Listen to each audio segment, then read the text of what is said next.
একবার চিন্তা করেন আল্লাহ ওরে কোন মাটিটা বানাইছে, মানে লজ্জার কোনো ডোসে ওকে ওকে খাওয়ানো হয় না, আর বাপ মা মনে হয় খাওয়ায় নেই। মানে এত বেশরম এই মানে আহাত তিশা এত বেশরম হয় কীভাবে? আপনারা দেখেন ও বের করে দিছে বাসার থেকে, বের করে আবার ওই ঝোঁটা মাল আবার চাটতেছে ওদের মানে চাটাচাটি আছে, মানে একদিন পর পর মানে এরে না এরে এরে এরে ওরা চাটতে হবে। আর ভাই এত ফোটাঙ্গিরি আসে কোত্থেকে?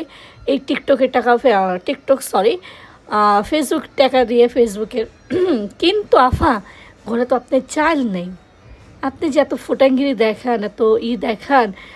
তিশা যে আর নাম কি আখি, আখির হোগার পিছে যে পড়া থাকেন আপনি, আপনি তো আপনারই ঠিক নেই।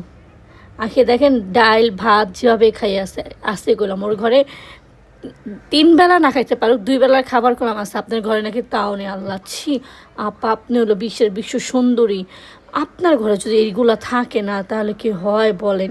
আহারে আফা, আফা আপনি না বনবাসে যাতে আপনি ওইখানে যেও জামাই ব্যবসা শুরু করে দেবেন, আর আপনার দাঁত ভাঙ্গা জামাইরা আপনি কোলে না হইয়া থাকেন আর ছেলেরা বিয়ে দেবেন।